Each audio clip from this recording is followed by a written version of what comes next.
She said, that means it's good, right? Really good. Oh, yay. I'm so glad you like it. Hey, how are you doing? Do you like fish?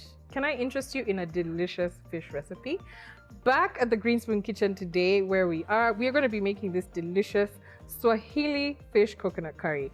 It's a recipe you cannot miss. It's comforting and it's great for this kind of weather. So come along and let's make this recipe together. So we have some kingfish. We have some peppers here. We have half a red and yellow bell pepper, salt, pepper, some oil, a little bit of vinegar. There we have some coconut milk, dhania, onion, and then for our spices, we have curry powder, a little bit of cumin, and turmeric, just for a little bit of color. Those are the ingredients that you need. Let's get this. Oh, wait. Before I forget, you guys, I almost forgot. Ginger garlic paste. To start, I will season the fish just gently with salt and pepper, and black pepper. Just coat everything gently. Let's preheat our pan. We'll start off with olive oil, about 2 tablespoons worth, and give that a swirl. We'll start off with the fish, just searing each side.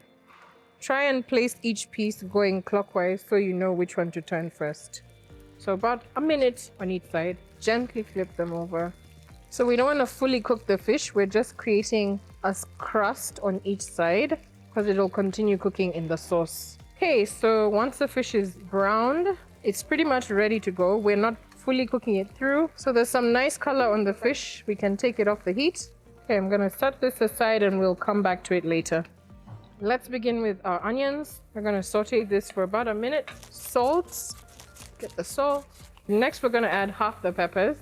Let's saute this for a minute or so. Right, the peppers have sauteed.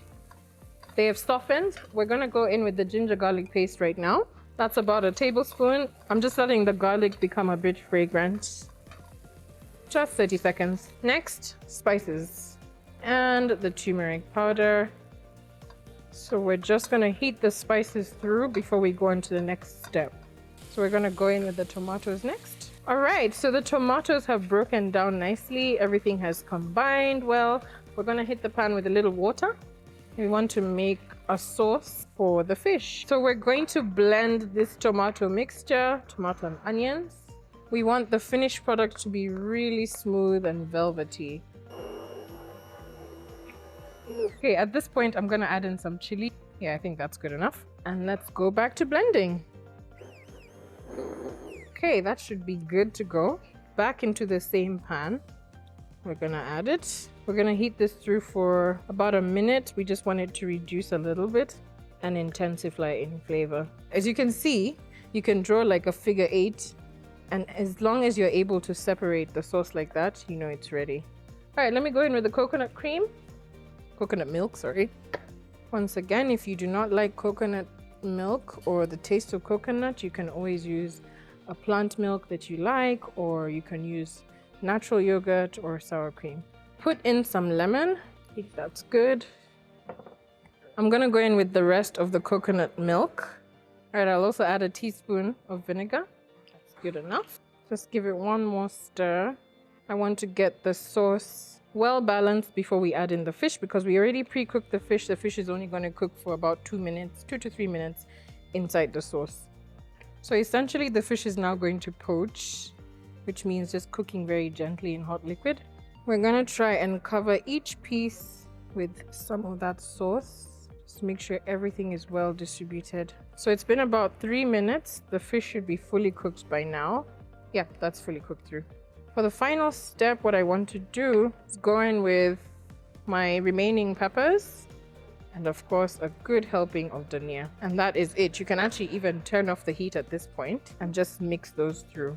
All right, so our Swahili fish curry is ready. It's time for us to plate up. It looks so beautiful.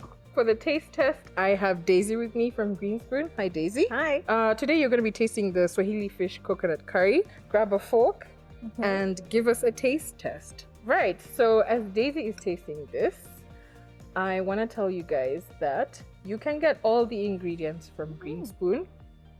Let's cut right there. That was a wonderful sound. She said, that means it's good, right? Really good. Oh, yay. I'm so glad you like it. Continue enjoying. Yay. And remember, guys, you can get all these ingredients from the Greenspoon website and also their mobile app. and get to enjoy this recipe at home as well.